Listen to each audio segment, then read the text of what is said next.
The attic laboratory of the San Jose Innovation Center maintains an unyielding, sterile, atmospheric silence. Outside the triple-paned reinforced glass, the cold, heavy night fog of Silicon Valley rolls over the corporate campuses, swallowing the distant, blinking green arrays of server farms in a gray, silent, indifferent shroud. Inside, the diagnostic monitors hum at a steady 24,000 hertz, the optimal frequency for cognitive focus. My fingers do not tremble as I trace the terminal interface.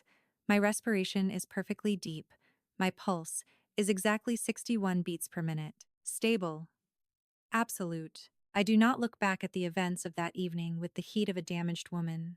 Anger is an inefficient expenditure of energy, a kinetic friction that introduces fatal noise into a highly calibrated processor. Victims bleed raw emotion. Professionals.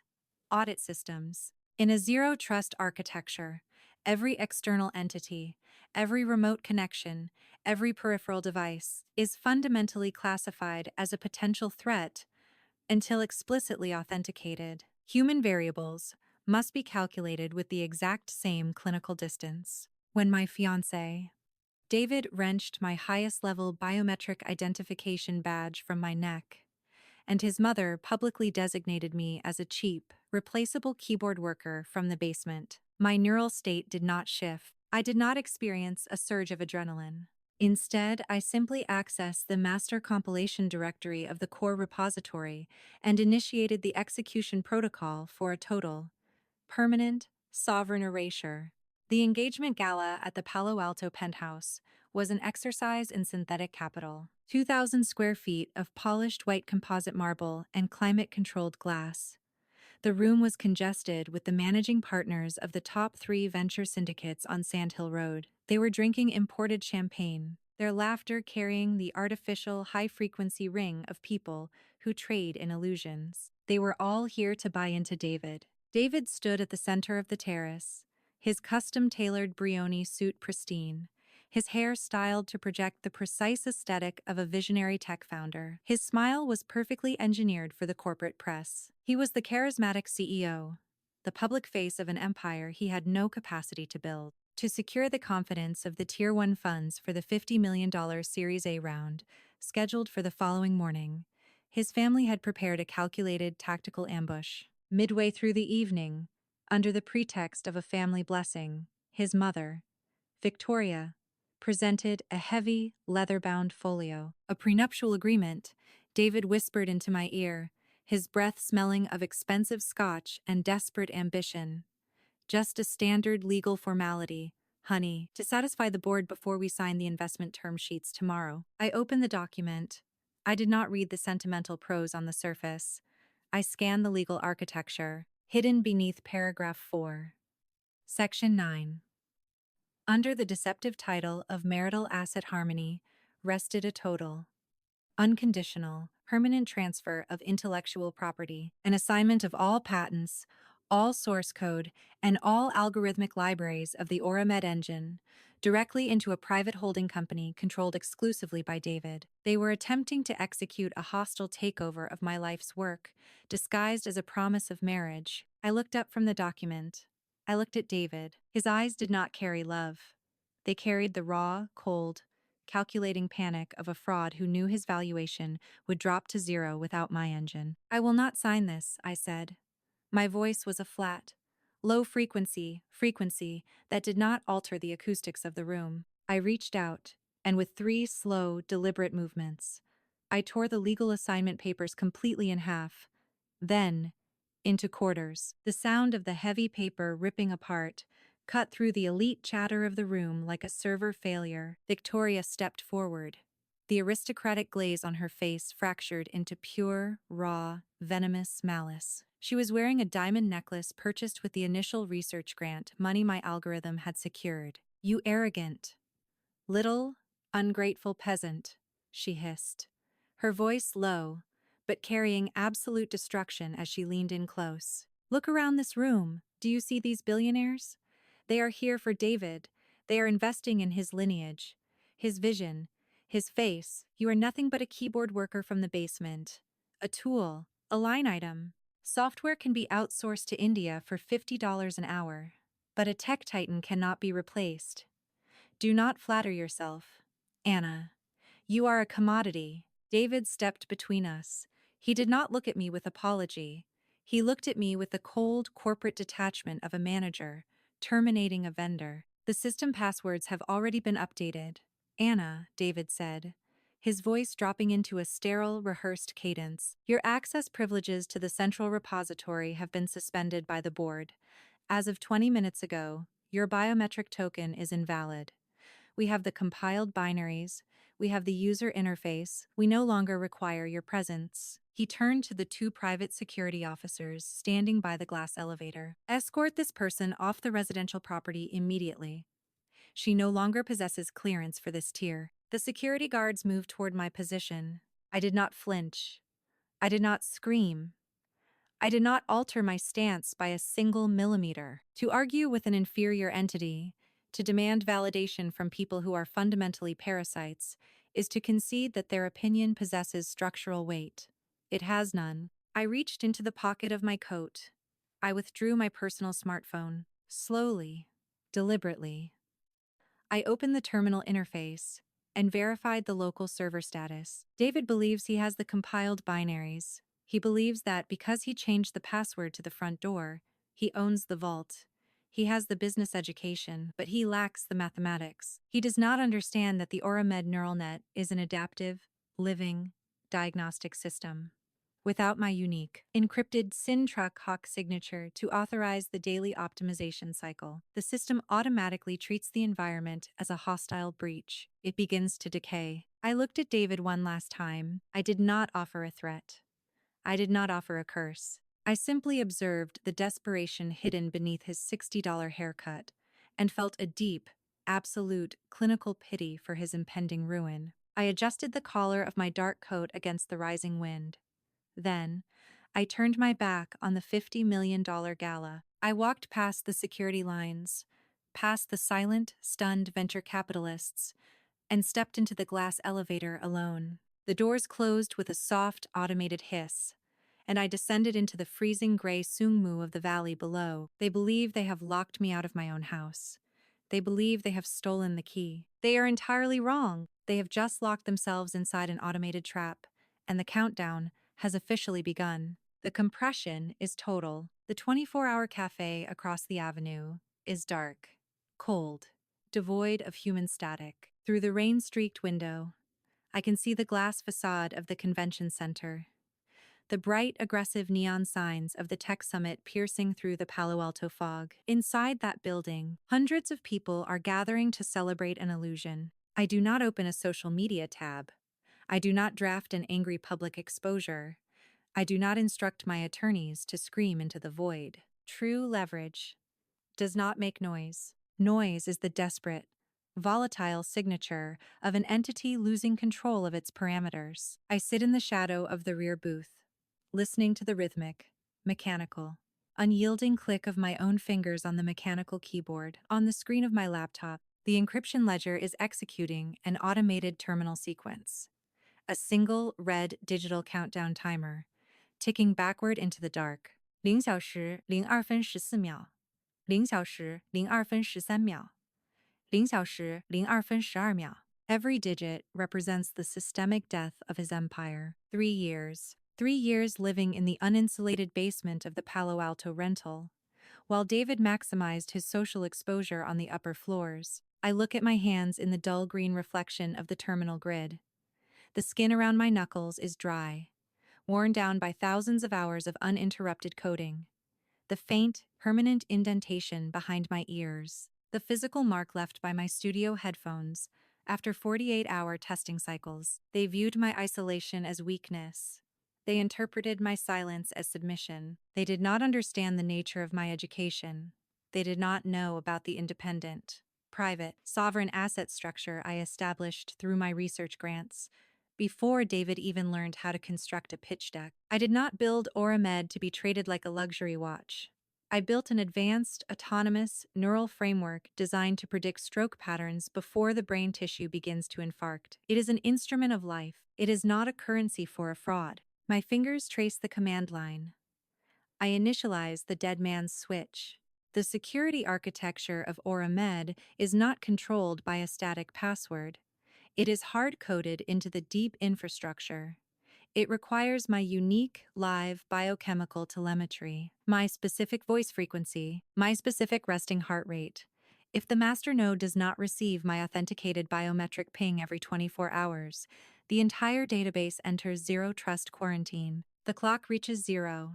The firewall is officially frozen. The next morning, the Sand Hill Road elite descend upon the main auditorium. The flashbulbs are continuous, blinding, predatory.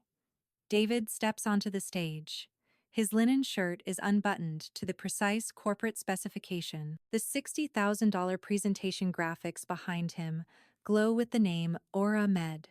He smiles at the front row, where the senior partners of the Tier 1 venture funds sit like kings. We have automated the diagnostic matrix, David announces, his voice carrying the synthetic, polished confidence of a man who has never written a single line of logic. Our AI platform operates independently of human limitation. To prove its absolute readiness for the market, we will run a live, real-time diagnostic scan. He turns to the lead investor, an elderly billionaire sitting in the center row. Sir, if you would allow our interface to pull your anonymized historical medical data from the cloud, the system will demonstrate a proactive predictive map of your vascular health right now. The crowd leans forward. The billionaire nods, handing over his digital token. David presses the master execution button on his presentation tablet. Nothing happens. The screen behind him does not display the brilliant vascular map. It displays a single, spinning, white loading indicator. 5 seconds pass. 10 seconds. The loading icon continues to rotate. A mindless, automated circle of impending failure. Then, the system drops into a hard fault. The interface flashes a cold, gray error code. Critical fault. Biometric authentication layer misaligned. System seizure in progress. The auditorium falls into a terrifying, dead silence. The investors murmur, their faces shifting from curiosity to calculated hostility. David's face drains of all color. The sweat breaks through his pristine makeup, running down his jawline in thick, visible streaks. He steps off the stage, his breathing ragged, and runs into the private technical enclosure behind the curtain. He slams the door, his hands shaking so violently, he drops his device onto the floor. He drops to his knees, scrambling for the phone, and frantically dials my number. Beside my cup of espresso, the device on the wooden table begins to vibrate. A frantic, desperate, continuous hum. The screen illuminates, casting a cold, blue clinical reflection across my face. I answer the call. I do not utter a syllable. Anna, I beg you, please. His voice fractures through the speaker, screaming, weeping, entirely stripped of his corporate persona. The entire system is locked. The AI is refusing to execute the diagnostic loop. The sharks are walking out. The partners are threatening a fraud investigation. Only your master voice token can bypass this security protocol. Please, Anna, save me. I am going to lose everything. I look through the cafe window at the bright convention lights across the avenue. The lines of data on my laptop screen continue to execute their diagnostic liquidation. I do not type a countercommand.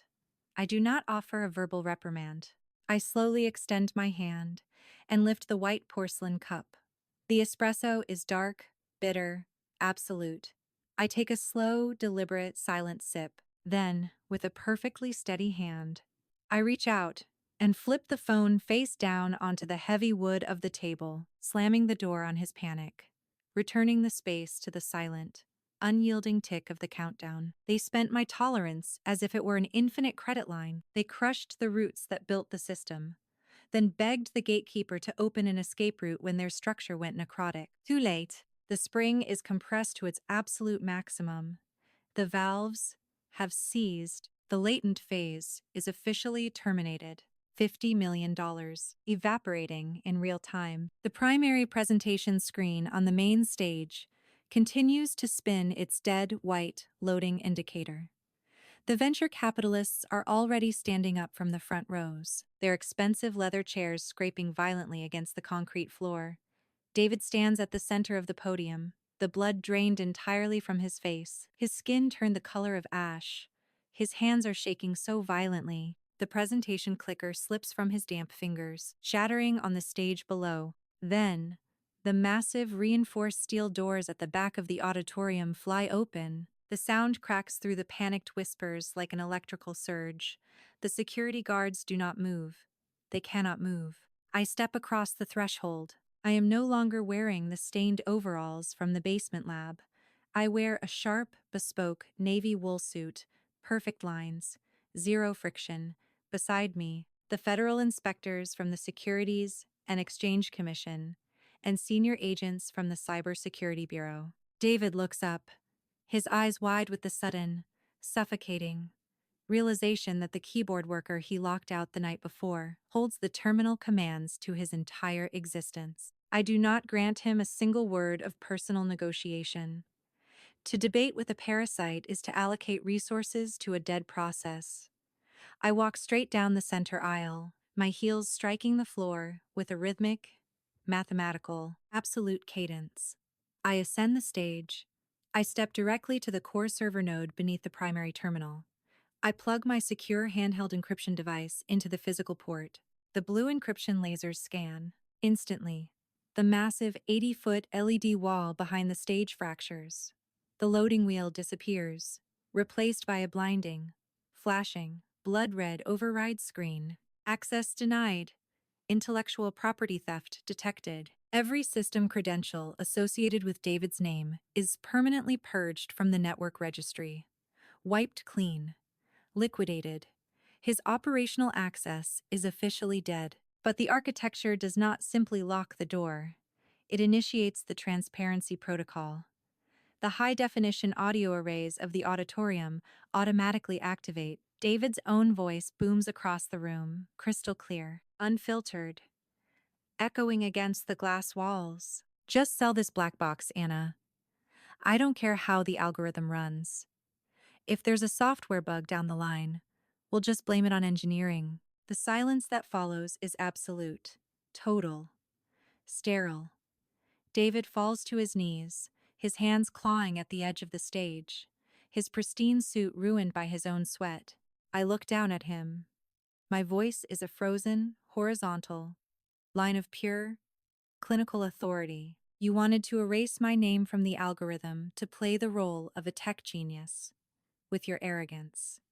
David, I say. The words vibrate against the concrete walls. Do you truly believe you can master an intelligence that saves human lives, using your shiny suits and commercial lies? No. I look down at his trembling hands. The infrastructure of this AI was built from tens of thousands of hours of intellectual labor, and my blood, not from your parasitism. You locked the door to my lab, so I will freeze your entire future in this valley. The system audit has officially concluded. You are fired. The billionaire investors turn their backs to the stage, without a single backward glance.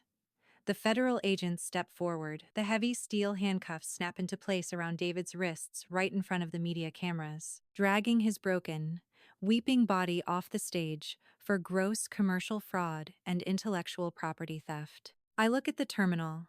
I press a single key on my device. Send. A secure, uncorrupted, encrypted portfolio of my new independent venture is dispatched directly to the personal devices of every single investor in the room. The real system is right here, the message reads. See you at 3 p.m. The monitors turn black. The noise is gone. The database has been completely purified. The environment is sterile.